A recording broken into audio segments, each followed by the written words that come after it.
Hi again, everybody. It's Kevin Canessa coming to you from the newsroom of The Observer and TheObserver.com on this, the first day in October in the year 2024. Sure hope you're enjoying your Tuesday no matter where it is you are in the country. Can you believe it is October already? Where does the time go? We are already into this month, and it is a good time of year, of course, as Billy Scarterfield will be able to say, because it is one of those rare Octobers where the New York Mets are playing baseball. They will play tonight at 5:30 or so in Milwaukee against the Brewers in this wild card series. Bills Phillies are off until the next round, and it is going to be a heck of a lot of fun for sure for all baseball fans and Yankee fans as well.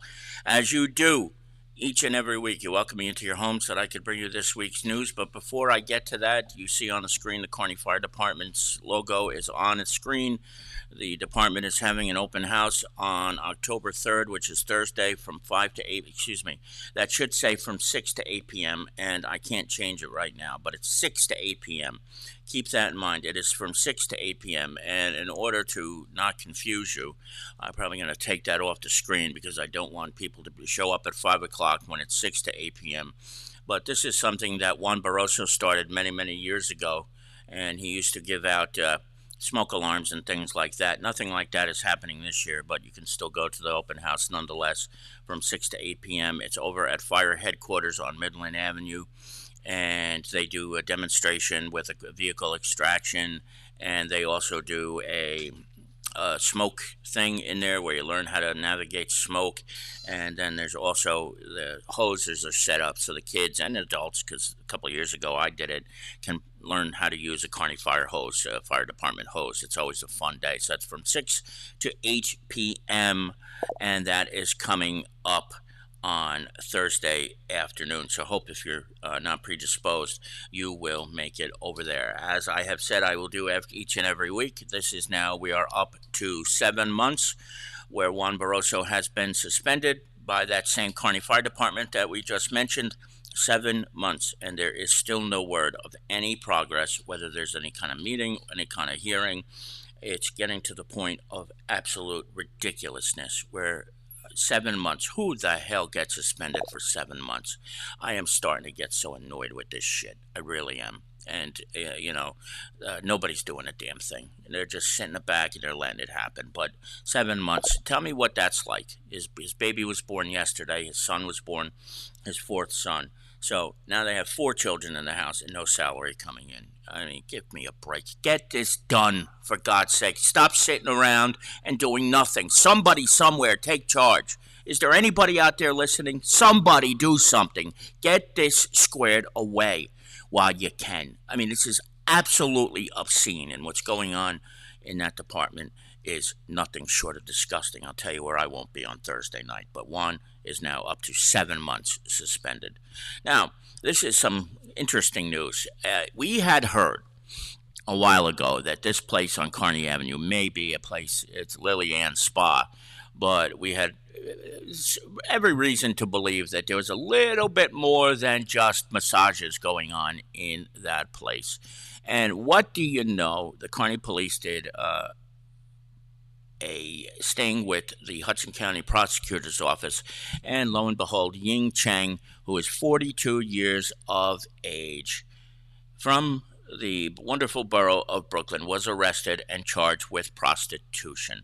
She allegedly propositioned somebody who was working undercover for more than just a massage at this place at 537 Kearney Avenue. And Lisa had a bug. She really had a feeling that something was going on there. And we found out that the department was indeed investigating. And lo and behold, they did make an arrest on Monday. And of course, because this is New Jersey, she was released on her own recognizance pending a court hearing. Prostitution is a disorderly conduct offense, so she probably won't do any jail time.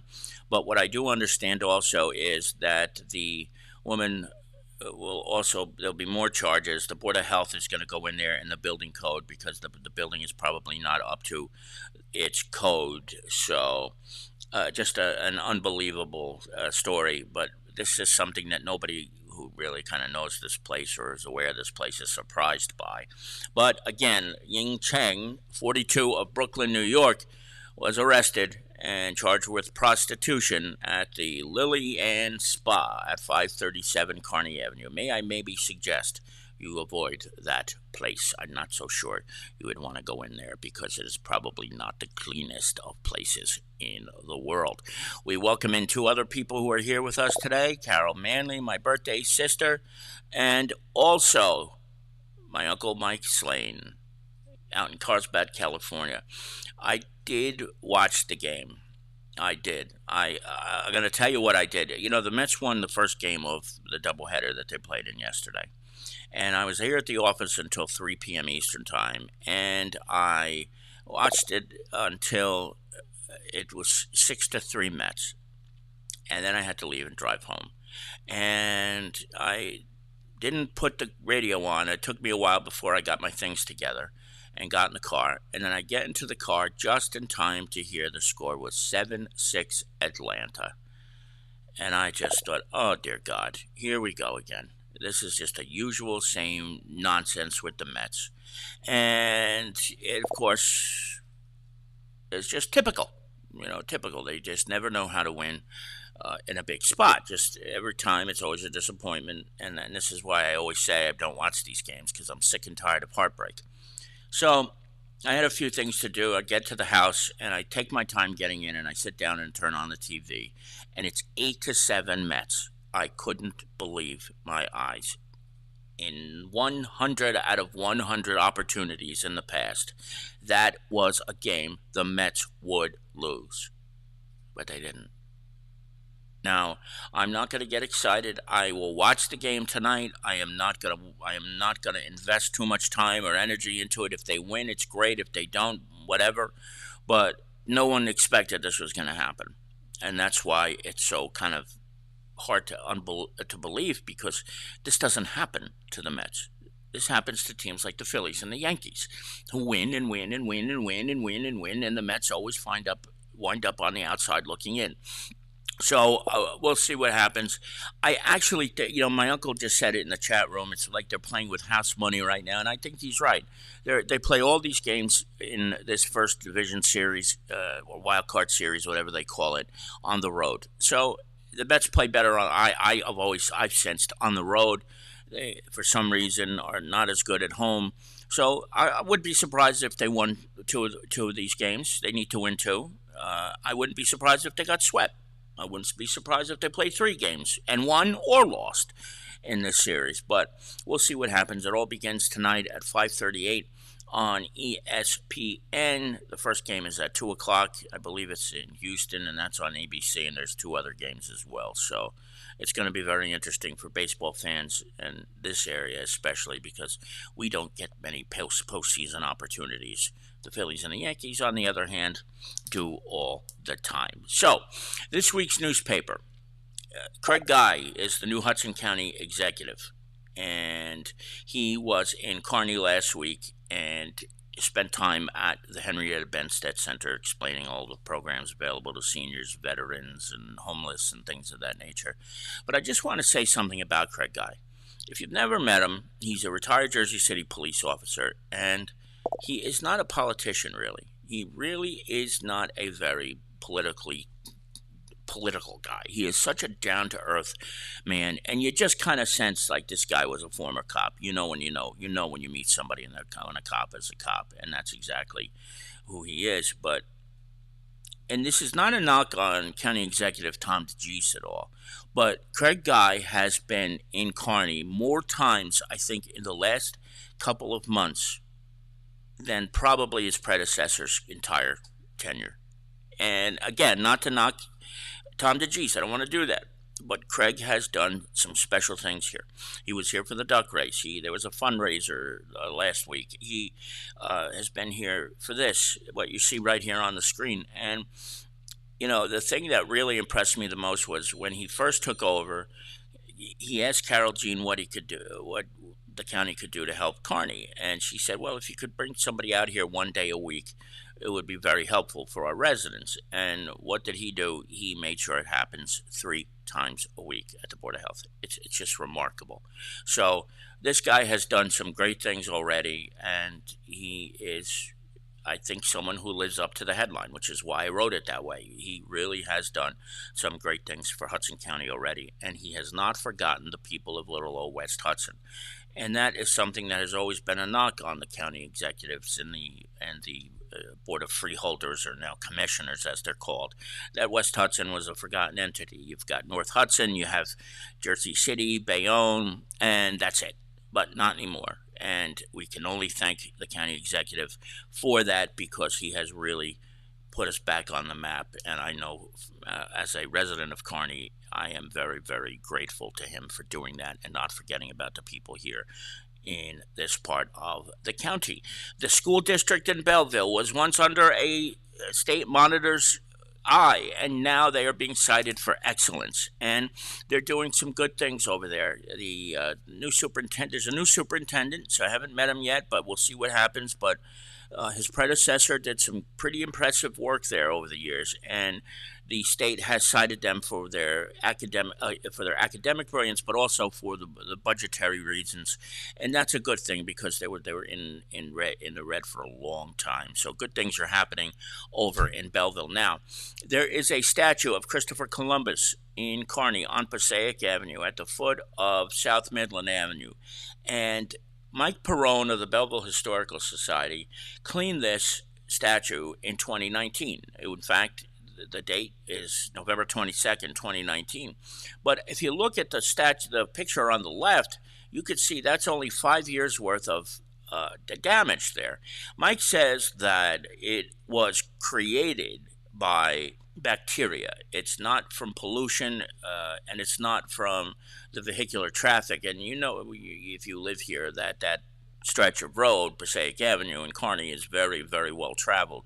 But there is a bacteria that forms, and that's what's causing it to turn black. Now comes word that there is a solution that he treated this with. You have to apply it once every 2 years, and the condition of the statue of Columbus will remain the way it is on the right, as long as they treat it every 2 years. So he's going to recommend to the mayor and to the Department of Public Works to just send someone over there once a year to cover it in this solution, and it will keep it in that tip-top shape. It's a beautiful statue from 1967, I believe it was, and I could be wrong about the date, so don't quote me on that, but it's one of Kearney's gems of a statue, and we really have to thank Mike Perrone and Val Hadnishaw for their work, because they do some incredible restoration work on monuments and cemeteries and things of that nature. They did the one on Schuyler Avenue over by the CVS a couple of years ago for the World War II veterans. That thing was hidden, and now it's in a beautiful,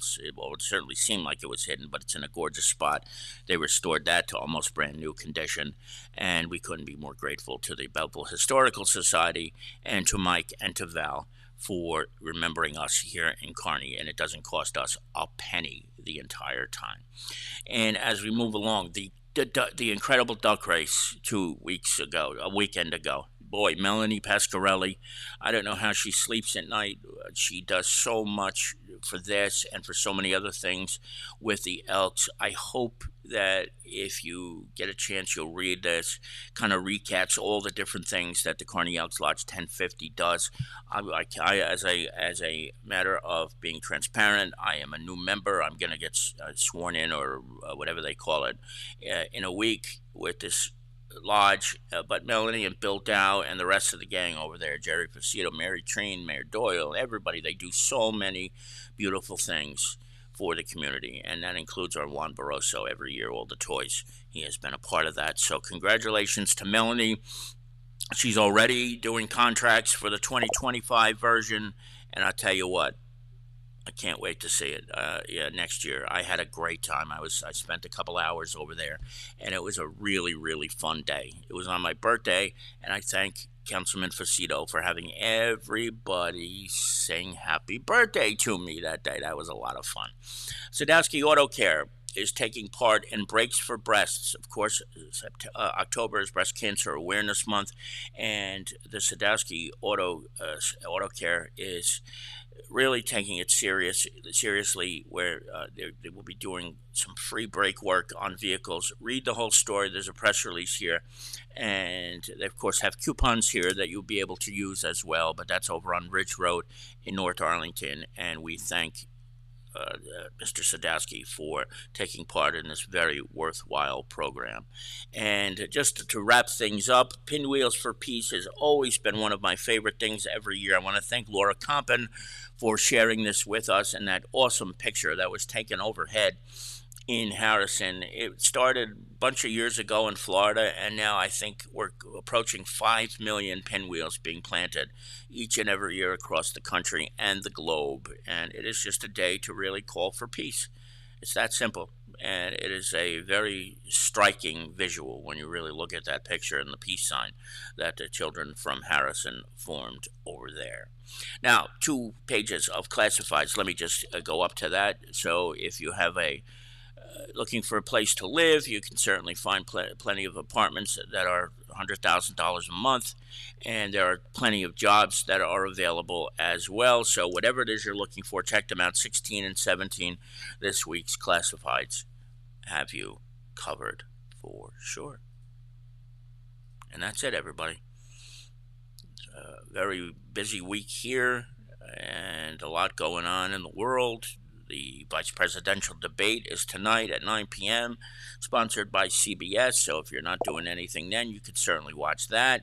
And then at 5:30, you must all watch the New York Mets. I command it. Everybody should be watching that. Uncle, good to see you. Melanie, Billy, Carol Manley, and Mama June, and Billy Scarterfield out in Arizona. It's always good to see you, and anybody who may be lurking in the background. I know you are there, and I thank you for watching us each and every week in the background. I'm very, very grateful. So we will be back 1 week from today, or unless news breaks before then. But until then, we hope to see you back here again very, very soon. Enjoy the rest of your Tuesday, everybody. Take care. Bye-bye.